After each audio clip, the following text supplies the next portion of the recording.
Welcome everybody to Teach the Geek interviews. My name is Neil Thompson. I am the founder of Teach the Geek. It's an online platform for STEM professionals. The first offering of this platform is an online public speaking course called Teach the Geek to Speak. To learn more about the course, please go to teachthegeek.com. That is teachthegeek.com. If I'd had this kind of initiative when I was an undergraduate student, I would have been a lot further along. I'm here talking with Sasha Ariel Alston, and as I mentioned, she's still an undergrad, and she's done quite a bit for someone so young. She's currently studying information systems with a minor in marketing, but she's also a published author. Her book is called Sasha Savvy Loves to Code, and it's geared for kids ages 7 to 10. And I actually bought a copy of it for my 9-year-old nephew. Hopefully, the fact that it's a girl, Sasha, that's the main character, is not a deterrent for him reading it. We'll see. I guess I'll ask him about that. But not only is she a published author, but she's also a public speaker, and she speaks mainly to kids about promoting the importance of STEM. So, Sasha, welcome to the YouTube channel. Hello. Thank you so much for having me today. Yes, thank you. So first question, where did your interest in STEM even come from? Okay, so I attended a STEM-based high school in DC called McKinley Technology High School, and my track was technology, but the other options were engineering, biotechnology, or mass media. And so at that school, I wasn't as interested in coding until I got the opportunity to have an internship at Microsoft. So I had my first internship in 11th grade at Microsoft, and I was a marketing manager. And there were also like game developers and a project manager. So the purpose of the internship was to like show high school students how technology works in the real world. And we created like gaming apps. So it's kind of like a competition because there were 5 groups and we had to compete with each other to make the best app. Wow, that sounds really cool. I mean, obviously I was in high school once. There was no internship at Microsoft, I could tell you that. So the fact that you were even able to experience such a thing at such a young age, I'm sure was quite beneficial to you. Yes, it definitely was. Because that's when I really got interested in it, because even though I really like coding, I also like the business aspect of technology. So seeing that I could be a marketing manager where I could, create blogs, handle the social media, create the websites, that was very interesting to me. Okay. Well, I mentioned in the intro that you're majoring in information systems. I actually don't know what that means. What exactly is information systems? So information systems, it basically teaches you how technology works in a business and what type of technology should be used in like business applications or like just solving business problems at a corporation. And so just the correlation between business and technology. Oh, okay. Okay, that makes sense. And another question I have about that is, what year are you in currently? I'm a junior. Okay, so you got one more year to go? Right. Mm-hmm. So once you're done, what exactly do you want to do with your information or systems degree? I'm not totally sure what I'm going to do yet because my minor is marketing. So I've had a few marketing internships at tech companies. So I don't know if I'm going to go that route or the route of like what my major is. So I'm still kind of like trying to decide that. Well, you certainly have time for sure. And so next question, what was I mentioned that you wrote this book and that I got it for my 9-year-old nephew. What was the process for you in writing this book? Okay, so once I kind of figured out the idea of how, the outline of how I wanted the book to go, I went to like a public library and checked out like a few books, children's books, just to get a feel of how a children's book should be written. Because when I started writing the book, I was 17. So I wasn't really, clear on how a children's book should be. So I, skimmed through those books. And then I also did a lot of research online of like more tips of how to write a children's book. But mainly, I just kind of got inspiration from my own life. So a lot of the things that are in the book is based off of things that I've experienced when I was younger. So like Sasha does go to a coding camp in the summer, and I went to a coding camp at UCLA. So a lot of the things were kind of similar to me, so it was easier for me to write it. But once I finished writing the book, I did reach out to a few people who had children to see if they wanted to read the book, and also to parents just to see if, you know, this is how a children's book should be, and if like them or their kid would like the book. Once I was done with that, I got a children's book editor on Craigslist actually, to help me edit the book. And then I think I got actually like 3 different editors to help me edit it. And once I finished editing the book, I wrote a query letter, which is a letter that you have to send to agents to kind of pitch yourself and pitch the book to see if they would want to help you find a publisher. And so once I sent those out, I got a few rejections.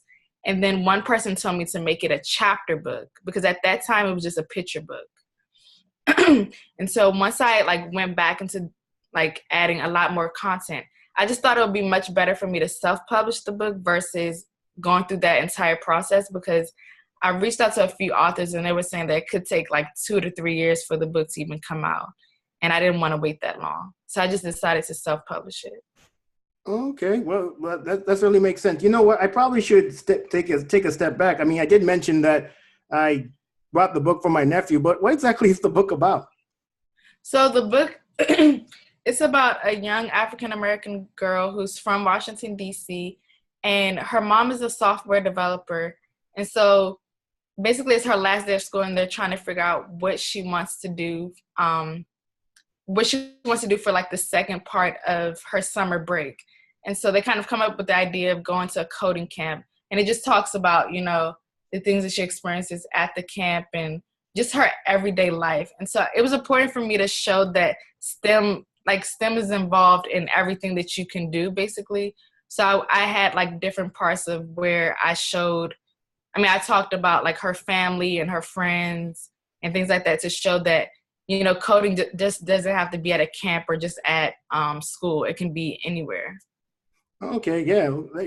I mean, as I said, the fact that you even decide to write a book at 17. I mean, I'm trying to think about what I was thinking about at 17, and it certainly wasn't writing a book. I was probably thinking about, well, I'm going to wear to prom or something like that. I don't know.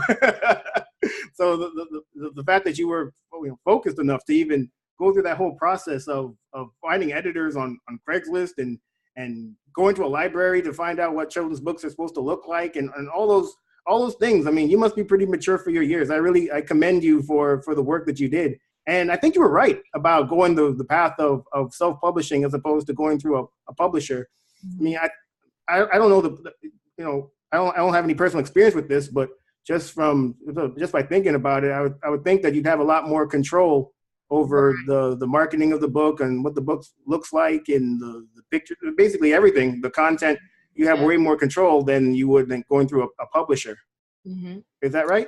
Yeah, that's true, because so I used Kickstarter to help me self-publish the book. And so once my goal was $5,000 to help me publish it and to get more illustrations, because I didn't realize that illustrations are very expensive. Right. So my goal was $5,000 for that. And I reached that goal in 4 days, which was very shocking. Wow. And I raised $17,602 in the 45 days of the campaign. Great. And I had no idea. I figured that I would reach the goal just because I have a lot of supportive family and friends, but I didn't think I would exceed it.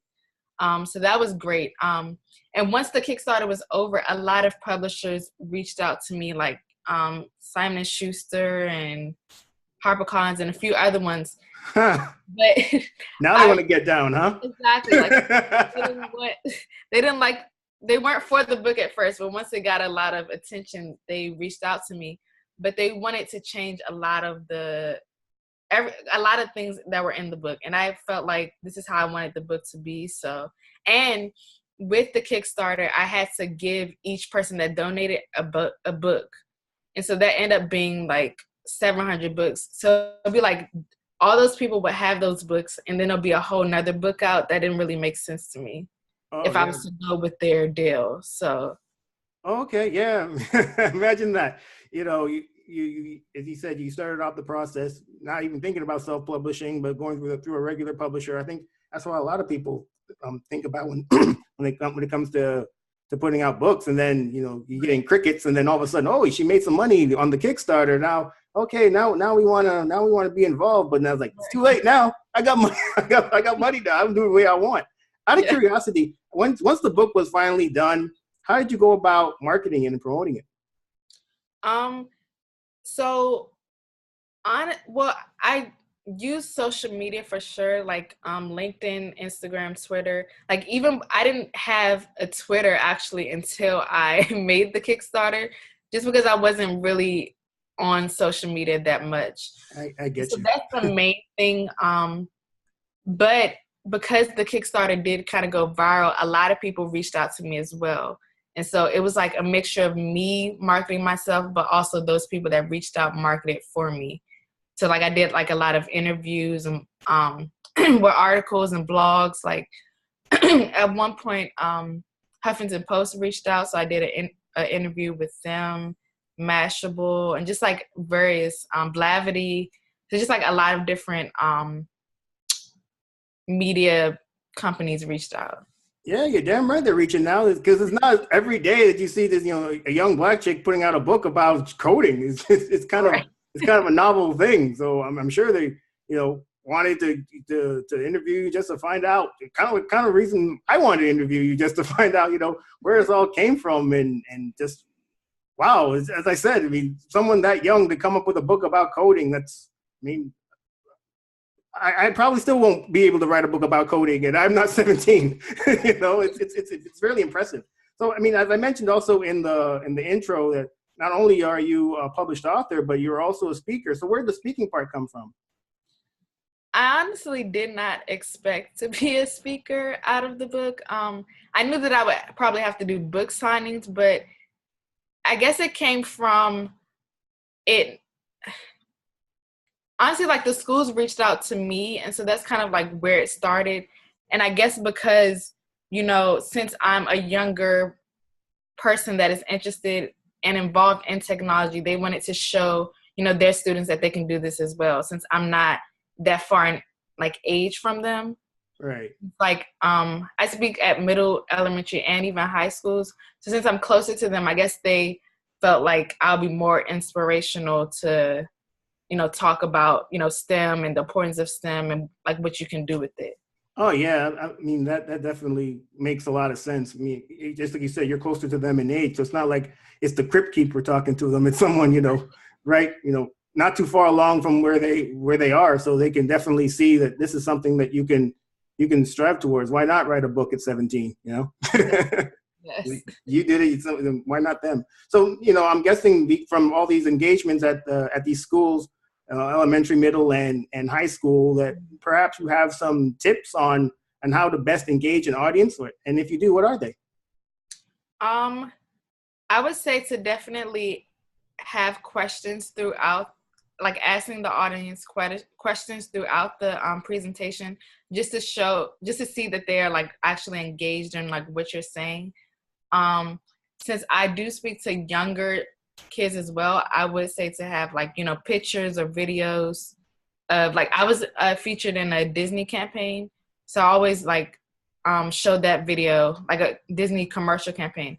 So I always show that video to like kind of have them like interested and not just like, hearing me talk all this the entire time. And I would say to like basically start from like the big, like kind of like do it as a story. So like start from the beginning and talk about like your challenges and then how you overcame them.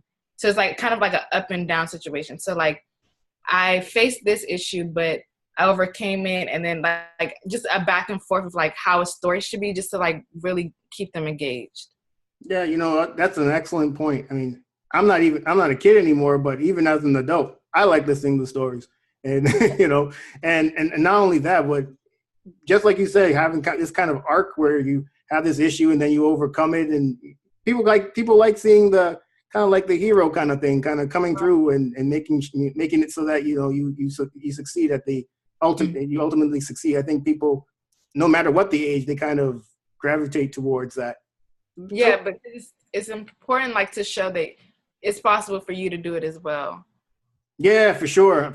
Definitely. I mean, I think it would be really difficult for a kid listening to you speak about writing this book, putting it out there, you know, all the various steps that you had to overcome to do it.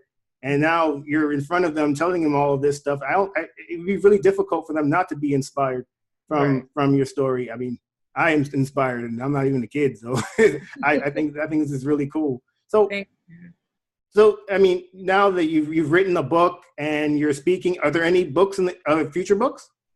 Yes. So I'm working on the second book now. I'm not totally sure when I'm going to publish it, but definitely this year, because I want to have it. I think I only do 3 books in this series. And I'm also interested in doing, like, how to get an internship book, just because I've had 8 internships and I'm starting my 9th internship this summer. My God, 9 internships. Just out of curiosity, for these internships, how long do they usually last? Just a few months during the summer? Is that what it is? I've done them in the summer, but also during, like, the school year. Oh wow, you've actually done internships while doing school? Yeah. How do you balance them? Well, I make my schedule a certain way where I can do a lot of things. So, for example, my schedule this semester, I only have class Monday through Wednesdays. What? You have class 3 days a week? Yeah. So and like, starts Thursday. Tuesday, today, I don't have class until 6. And so I have class from 6 to 9 today. Wait, hold on. Wait, let me get this straight. So you're basically off the entire day. You're not even stepping foot inside a lecture hall until 6 o'clock? Yes. Wow. That's, man, I took the wrong major, boy. This information systems is sounding pretty good right now. There was no way. I studied engineering in college, materials engineering, and we had class Monday to Friday, like basically 8 to, I don't know, 4, something like, maybe something, yeah. Yeah, like for like, I think now in college they're really wanting to, like, help students, especially students that are, like, working. So there's, like, night classes as well. So that's why I'm in, like, that's a night class 6 to 9. Right. And I also have a night class on Monday from 6 to 9. Like, Monday is basically my busiest days because I'm in class from 7:55 to 9. Oh, okay. Well, so, like, I have, like, all that time. But then Tuesday I don't have class to 6. And then Wednesday I have class from 7 to 12. And then I'm just done. So, like, I always say my weekends start on Wednesday at 12. Essentially, and then you said Tuesday is 6 to 9, right? Yeah. So you basically have no class on Tuesday either. Yeah. Oh, God. Oh, man. Yeah, you got all type of internships, man. What's not internships, damn it? Put another one on there. Last semester, it wasn't necessarily like that, but I had class Monday through Thursday, but Thursday I was done at 9 a.m. So I basically worked from 12 to 5 and then 9 to 6 on Fridays. Wow. So what, I guess in that downtime, is that when you're doing your internships and I'm guessing studying comes into play? Yeah, during my downtime, I'm either studying, doing homework, internships. But the good thing about it is I am able to balance, you know, a social life as well. Well, I would think so. You got time for social life, sure. Yeah. You can be doing internships every hour, you know, right. on Thursday and Friday and Saturday and Sunday. Yeah, you got to turn up. That's true. Wow, that's great, man. And you said you got one more year? Yeah, one more year. And so I definitely want to graduate with 10 internships. Yeah, why not? Round number, damn it. That's a nice number, 10. Again, out of curiosity, how do you go about finding these internships? So starting off with Microsoft, so we had an internship coordinator in my school, which helped us, you know, get internships. So I graduated, like, I was going into college with 3 internships already. Because I had an internship the 11th grade summer, my entire 12th grade, I had an internship. So I had a half-day schedule where I got out of class at 1 p.m. every day, and then I would go to my internship in 12th grade. And then the 12th, like basically the summer before college, I had an internship. So those were all based off of my high school connections. Mm-hmm. But with the other internships, I think LinkedIn was definitely a factor because different recruiters were reaching out to me on LinkedIn. Wow. And I also just found it important for me to seek internships. So I did just like, fall or summer internships in DC and on Google and like looked on Indeed. And there's actually a website called internships.com, which focuses on, getting college students internships. So like, I just did like a lot of research just to make sure I had an internship at all times. Yeah, it certainly sounds like. Okay, so here's another question out of curiosity. So you said, going into college, you had 3 internships already. You had already done 3 internships. Right. So when you're in 11th grade and you have an internship, what exactly do they have you? Do they actually trust you to do stuff? Actually, yes. Okay, so all 3 of them were programs. So there was the Microsoft one, it was 20 of us. The second one, it was maybe 5. And the third one was like 20 as well. And so I feel like they know who is mature and who isn't. Okay. So that kind of determines on which you'll be doing. But I guess they considered me mature. So I was actually like doing a lot of stuff. So with Microsoft, I did, create like websites, blogs. I helped with the apps. The second internship was an educational technology startup. And I actually had to like call, we basically provided financial literacy courses to K through 12 schools. So I actually had to call the principals and kind of pitch them why they should have this course at their school. And I didn't think they would have me do that just because I was in 12th grade, like trying to talk to people, but it worked out. And then the third internship, we created apps as well. So like majority of the time they do kind of trust you, but some of them, they just had them like, answer phones and not really do anything just because I guess they didn't feel like they could do that. Oh yeah, I'm sure some of them, the ones that they saw were kind of suspect, they just get the coffee, Yeah. And even that, they probably look at the coffee like, you know what, maybe I should make my own cup. Yeah. I don't know about these kids. Wow, that's so interesting that they had you doing such, important work at such a young age. I mean, I guess they, just like you said, they must have seen something in you that said that this person could handle it, and obviously they were right. I mean, you ended up writing a book before you even started college. So I mean, that's like I said, I commend you on all that you've done. Is there anything else you'd like to add, just to let people know the other things that you're doing? So yeah, also, and when I do my speaking engagements, it used to be for schools, but now I'm also speaking at certain events.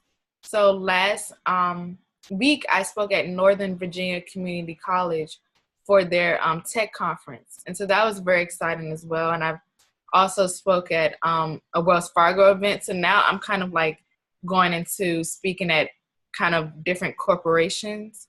But overall, I just think that it's important for kids to know that, they can be in this field as well, because the whole purpose of me writing this book was because there wasn't enough minorities or girls in the field, based off my experience in like different classes, but also at the internships. Like my last internship, I think I was the only Black girl out of 35 interns. And so like I'm still, I'm very involved in STEM and very involved in, getting girls and minorities interested in it. But there's times that I'm still like very discouraged as well, because if I walk into a room, I don't see anybody that I feel like I can talk to immediately, just because they don't necessarily look like me. So that's why I feel like it's important for me to speak at, these schools or camps and et cetera, just because they have to be able to see themselves to, decide if they want to join this career. Join, a STEM field or not. Yeah, you know what? I'm glad you feel that way, because I think of all the jobs that I've ever had, I've always been the only Black engineer, only black engineer, period. There were no female engineers, but no black female engineers. And the mentality that you found it kind of discouraging that there wasn't other people that kind of looked but that looked like you that were doing those jobs. That's actually, I think that's a great way to look at it, because there are some that, and I've come across them, the type that they kind of like being the only one. Right. You know, and they kind of, it's like this elevated status, I guess, that they feel like they have. But I've always been kind of sad that there weren't other black engineers at the companies I worked at too. Yeah. So it's really important, I think, because I mean, I'm sure you know this, but STEM's where the world's going, and especially, you know, in this country, jobs are getting outsourced all the time, and you know, you got to find a way to make a living, and STEM is the way. STEM is the way you're going to be able to always be employed and always be able to basically have a roof over your head and clothes on your back. So it behooves, especially black kids, to get in on that wave now and start writing a book at 17. So how can people contact you, Sasha? So you can reach out to me on my social media accounts. On LinkedIn, my name is just Sasha Alston, but on my other social medias like Instagram and Twitter, my name is The STEM Queen. So you can just reach out to me on there, and I would definitely respond. Okay, great. Well, again, thank you so much for speaking to me, Sasha. I really appreciate it. As I said, I commend you for what you've done, writing a book and, you know, continuing to write and potentially putting out another book and speaking at schools and at events at such a young age. Man, you're going to go places. You know, so the sky's the limit for you. Thank you so much. Well, everybody, that's the end of this interview. My name is Neil Thompson. I am the founder of Teach The Geek. It's an online platform for STEM professionals. The first offering of the platform is a public speaking course called Teach The Geek to Speak. To learn more about the course, please go to teachthegeek.com. Again, that's teachthegeek.com. Until next time, please take care. Bye.